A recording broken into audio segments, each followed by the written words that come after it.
Tadi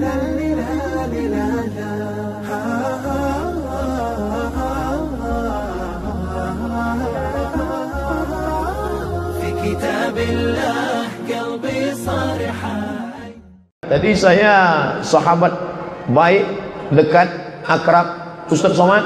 Ini ada parang panjang. Kalau Ustaz mau dari ring bagus nih Pak Ustaz, saya mau kasih sama Ustaz untuk nanti motong hewan kurban. Oh ini, itu latihan apa tuh? Latihan keberanian, latihan memotong daging, latihan. Tapi jangan katakan umat Islam itu ekstrim. Ini orang Islam ini ekstrim ini, mati bawa golok. Hai kaum muslimin, sudah sampai masanya, persiapkan golokmu, persiapkan pedangmu. Untuk apa? Motong hewan kurban. Bismillah, dengan nama Allah. Allahu Akbar, Allahu besar. Allahumma minka, ya Allah dari engkau. Walaka, untuk engkau. Potong. Siap. Saya tahun lalu saya beli satu golok panjang. Ada satu orang datang ke kampus, dan ini insya Allah akan ada sahabat memberi, insya Allah 2 golok. Tapi sampai sekarang belum pernah saya pakai lagi. Kenapa? Saya dikatakan orang keras. Jangan undang Ustaz Somad, itu Ustaz ekstrim, itu Ustaz keras. Dia tak paham. Saya ini bukan keras, saya ini lembut dan manis, es krim. Lembut. Sampai memotong kambing pun saya tak sampai hati sampai sekarang. Saya, kalau ada orang mengatakan saya ini humanisme kemanusiaan, saya ini lembut pada binatang, saya bukan cuman humanisme kemanusiaan, saya kambingisme. Tak sampai hati saya menengok kambing itu meregang nyawa. Tapi kalau sudah ditusuk, dikasih kecap, dibakar, nah itu tak sampai hati pula menolaknya kan. Oh, mana ada Islam menolak. Apa ibu yang dimuliakan Allah SWT. Nah yang muda-muda, latihan. Selama ini pelatihan apa? Pelatihan penyelenggaraan jenazah. Udah banyak yang bisa. Bahkan kemarin 17 Agustus 1945 ada yang ngirim video ke saya. Ini baru cerdas perlombaannya Pak Ustaz. Apa? Ada yang lomba makan kerupuk, ada yang lomba pukul-pukul bantal, ada yang lomba panjat pinang. Ini mantap. Religi, tidak perlu biaya banyak. Apa dia? Lomba penyelenggaraan jenazah. Wah, siapa yang paling cepat? Ini jenazah langsung sumbatkan. Wah, mantap. Ini bagaimana menyembelih kambing supaya orang tahu. Dengan itu dia sedang melihat yang muda-muda, yang sombong-sombong, yang perkasa-perkasa, yang katanya pemberani. Begitu mengambil pisau tajam, berani tak menengok darah tumpah. Ini jangan-jangan gaya metal tapi ternyata mabuk darah.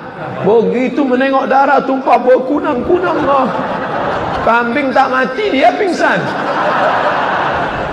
Paksa ketua masjid nelpon ambulan. Assalamualaikum, rumah sakit umum ya, tolong datang ke masjid kami. Kenapa? Ini ada anak-anak muda perkasa yang katanya selama ini ikut geng motor, ternyata mentalnya nengok darah kambing pun tak sanggup. Bapak ibu yang dimuliakan Allah Subhanahu wa taala, mau mana? Ustaz Somad, gimana kalau saya belikan busur untuk anak saya Pak Ustaz? Mantap. Busur mana? Oh, dulu saya foto WhatsApp saya itu saya buat fotonya pakai saya sedang memanah.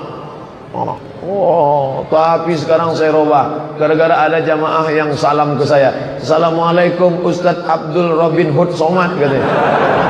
Wah, dijadikannya saya belum Robin Hood. Saya robah. Sekarang gambarnya bersama ulama Sayyid Usama Mansi Al-Hasani Al-Malaki, orang ulama hadis dari kota Makkah Al-Mukarramah, murid langsung dari Sayyid Muhammad Alawi bin Abbas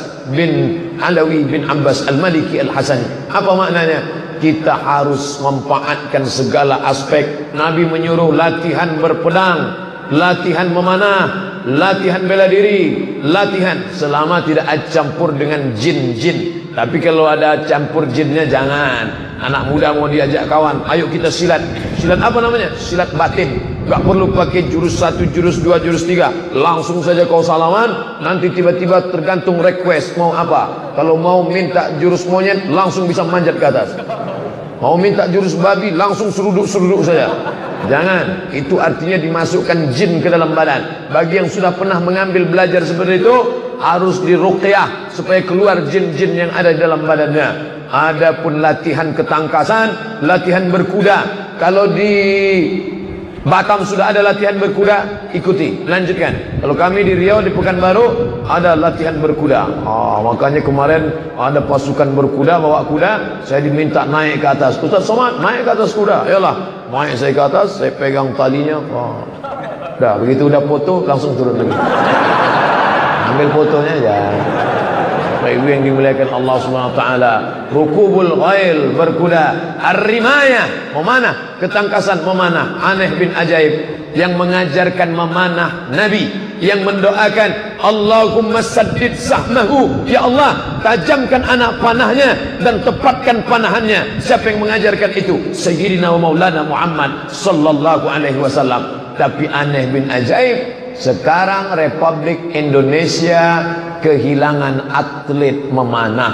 Muslim terbesar di dunia di sini, jamaah haji terbanyak di sini, atlet memanah Muslim hilang. Kemana aja anak-anak muda kita? Berkuda, bukan Muslim atletnya. Memanah minim. Insya Allah diiklankan ini terus akan bangkit semana. Berenang, kami mau berenang payah Pak Ustaz. Kenapa? Bayar di kolam renang per jam, 1 jamnya 50.000. Mana ada duit anak muda untuk beli pulsa lagi, mau share berita gimana Pak Ustaz? Ini daerah tepi laut di pulau, tinggal terjun aja ke laut. Apalagi yang muda-muda katanya hawa nafsunya bergelora, darah membara, libido seksual. Gimana mau hijrah nih Pak Ustaz? Mau sholat, mau puasa, tapi nafsu seks terus gak mau hilang. Naik berkuda, hilang insya Allah nafsu seksnya. Mau manah, insya Allah hilang. Berenang, bolak-balik berenang, kelilingi Pulau Batam, hilang hawa nafsu. Apalagi kalau berenangnya ke laut sana, bukan cuma nafsunya yang hilang, orangnya bisa hilang sekali. Jadi tak ada itu alasan saja itu. Bapak Ibu yang dimuliakan Allah Subhanahu wa taala, ketika kita bisa bersama, terjalin komunitas, masalah persatuannya apa ya terserah. Persatuan pencinta kuda, berenang dan memanah, terserah apa namanya. Adapun setan sikut menyikut itu memang sudah kerja setan. Jangan salahkan setan. Ini banyak orang dinyalakan setan. Pak Ustadz, kami kemarin sudah buat komunitas di Batam, mantap Pak Ustadz. Ada orang kaya, ada pensiunan, ada orang tua, ada anak muda, ada ibu-ibu, ada remaja. Tapi akhirnya kami bubar Pak Ustadz. Kenapa? Itulah Pak Ustadz, salah setan. Setan kau disalahkan. Setan buat begitu, itu memang sudah SOP dia, SOS namanya, standar operasional setan. Setan jangan disalahkan. Yang salah itu siapa? Kita. Inna syaitan, sesungguhnya setan, qad ya'isa, sudah putus asa. Setan sudah putus asa, an ya'isa an ya'udahul musallun. Setan putus asa untuk menggoda orang ngajak solat. Kalau sudah setan melihat ada orang solat di Masjid Al-Khair, dia tidak lagi ngajak, ayo sembah aku, ayo sembah setan, ayo sembah jin, ayo sembah Lata. Nah, dia tidak goda kita lagi. Ya Isa, hadis riwayat Sunan Tirmidzi. Inna syaitan, setan, qad ya Isa, sudah putus asa, an ya'budahul musallun. Setan putus asa menggoda orang untuk ngajak nyembah dirinya. Lalu dia goda dari pintu mana? Walakin fit tahrish, ditanamkannya permusuhan, isu-isu, cakap-cakap, fitnah-fitnah di antara orang-orang yang sudah sholat. Itulah kenapa sebelum menyembelih kurban, Ibrahim alaihissalam melontar jumrah ula 7, wusta 7, akobah 7, 7, 7, 7, 21 tanggal 11, 7, 7, 7, 21 tanggal 12, 7, 7, 7, 21 tanggal 13. Apa maknanya?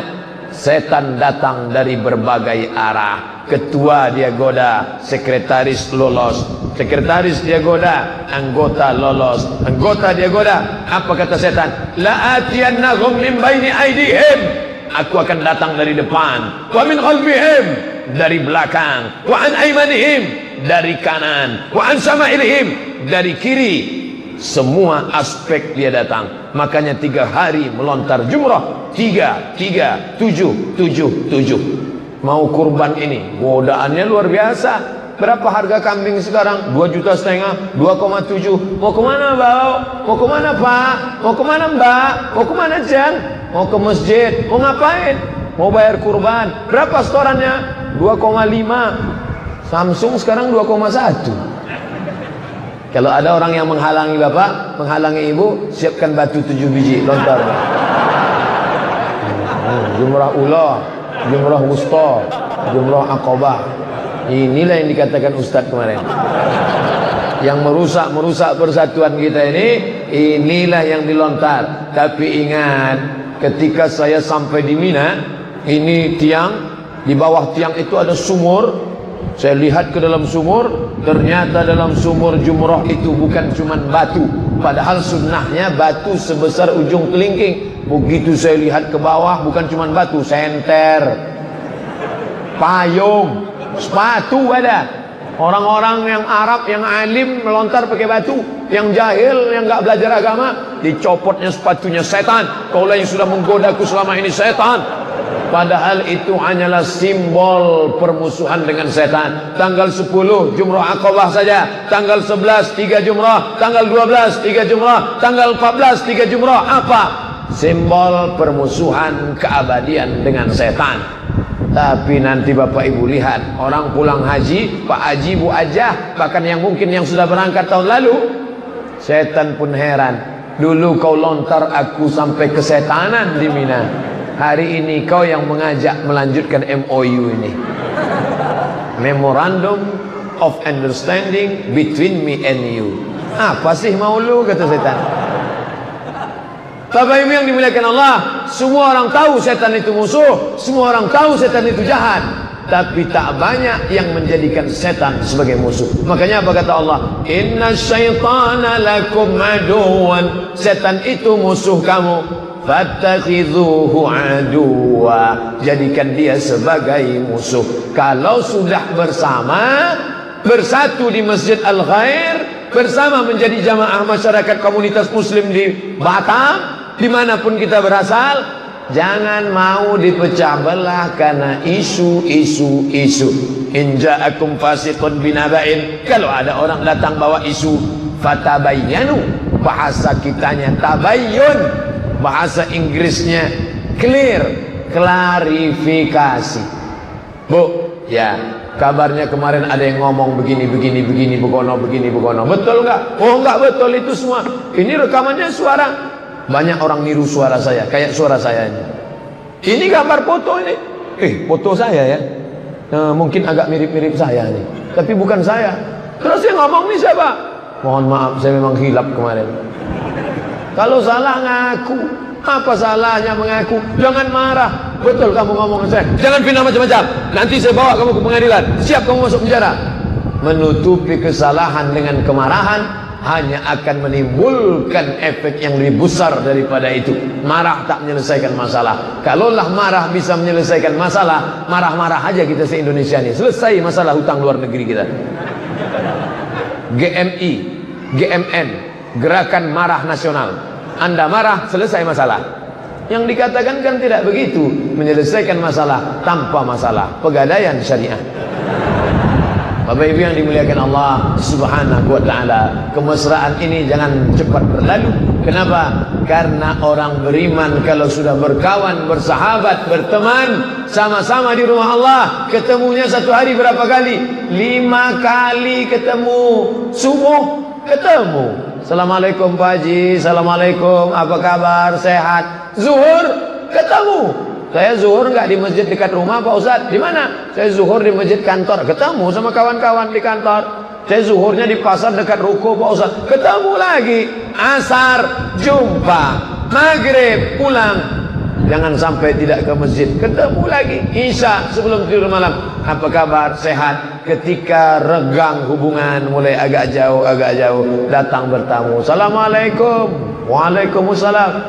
Assalamualaikum. Waalaikumsalam. Assalamualaikum. Salah, karena nggak ada huruf wawunya. Assalamualaikum. Itu yang betul. Ini panjang pula. Assalamualaikum. Atuh. Assalamualaikum. Waalaikumsalam. Kita biasanya ketemu subuh, ketemu zuhur, ketemu asar, ketemu maghrib, ketemu isya. Kenapa kau tak pernah lagi datang ke masjid, wahai saudaraku? Mohon maaf saudara, aku tak lagi bisa datang ke masjid. Kenapa? Rezekiku sudah lancar. Dulu orang kalau jarang ke masjid, sakit, mati, sakit. Orang sekarang enggak. waktu rezekinya seret, susah ke masjid. Subuh ketemu, zuhur ketemu, asar ketemu, bahkan waktu jam 9 pagi kita mau ketemu juga. Begitu sudah mulai kaya raya, jangankan subuh, zuhur, asar, maghrib, isya, Jumat pun kadang tidak. Ketemunya Idul Adha, itu pun jemput kupon untuk ngambil daging 2 kilo.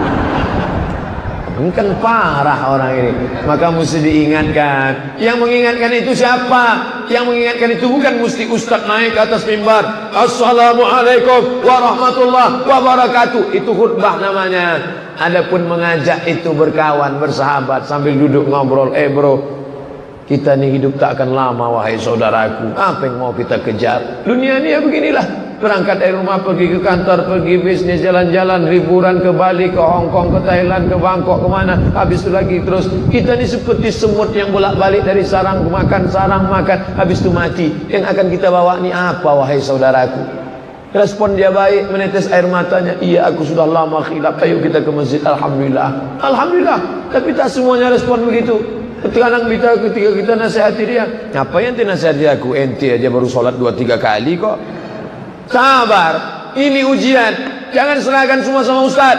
Saya kan polisi, saya kan tentara, saya kan pengacara, saya kan teknisi, saya kan pegawai PLN, saya kan pegawai PDAM, saya kan bukan ustaz. Semua sudah saya serahkan ke ustaz. Ustaz ngajar Quran, ustaz ngajar fikih, adapun ngajak orang sholat, itu tanggung jawab kita bersama. Jadi jangan salahkan, kok ustaz, saya risau dengan tetangga saya ini. Kenapa? Tiap hari ngetuk pintu saya ngajak sholat. Masih syukur dia mengajak kita sholat. Makanya kalau dikatakan saya, Ustaz Somad itu da'i, Ustaz Somad bukan da'i. Ustaz Somad hanya guru ngaji. Yang dikatakan da'i itu siapa? Orang-orang yang bukan ustaz, bukan ulama, bukan cerdik pandai, manusia biasa, tapi mentalnya siap. Da'i diambil dari kata da'a, yad'u, dakwah, da'i, mengajak orang ke jalan Allah subhanahu wa ta'ala. Abdul Somad tak pernah ngajak orang ke jalan Allah. Jalan Allah mana? Nih, yang diceramahi Abdul Somad ni siapa? Orang-orang yang sudah berada di jalan Allah. Setelah ngumpul semua ramai, barulah Abdul Somad ceramah. Assalamualaikum warahmatullahi wabarakatuh. Yang mengajak kemari siapa? Yang masang baleho di luar siapa? Yang share informasi di grup WA, Twitter, BBM, WhatsApp, Instagram siapa? Yang mengajak, ayo kita ngaji siapa? Itu yang pahalanya lebih besar. Jangan heran nanti kalau antrian mau masuk ke dalam surga, jamaah pada heran, Ustaz Somad mana? Ustaz Somad mana? Rupanya Ustaz Somad paling ujung belakangan.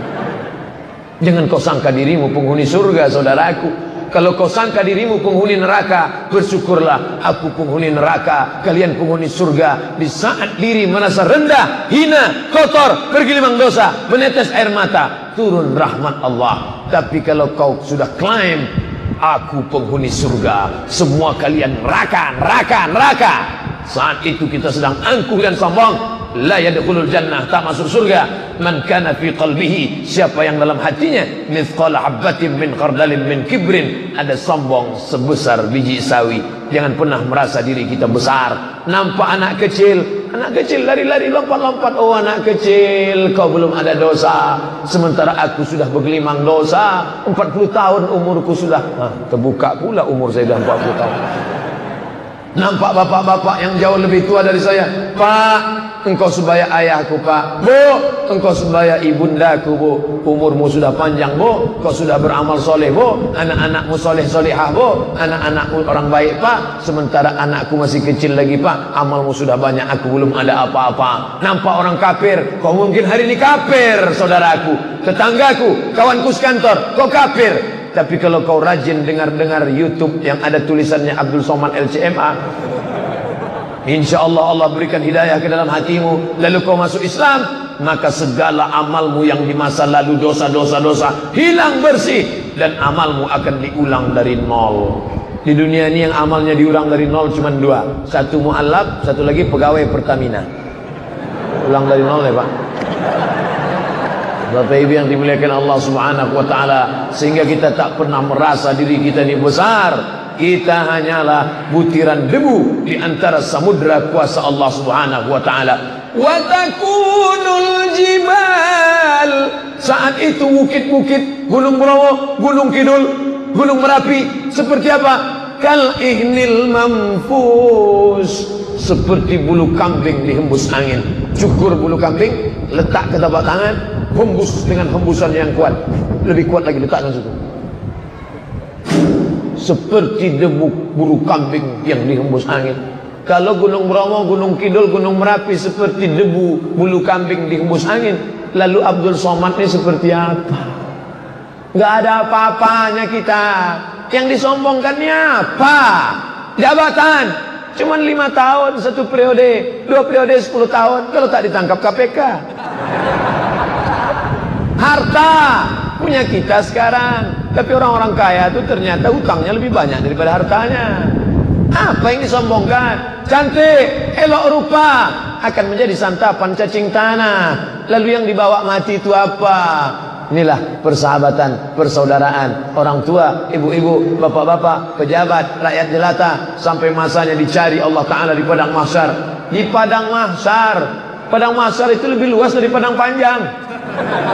Padang mahsyar, Adam, Idris, Nuh, Saleh, Ilyas, Ilyasa, Zakaria, Musa, Yahya, Isa, Daud, Sulaiman, semuanya berkumpul. Dari Sulaiman sampai Solomon sampai Sulaiman, semuanya berkumpul. Saat itu dicari oleh Allah Ta'ala. Ainal muta'abbun, ainal muta'abbuna bijalali. Mana kalian yang dulu bersahabat karena aku, berkawan karena harta binasa, berkawan karena kuasa sirna, berkawan karena harta akan hilang.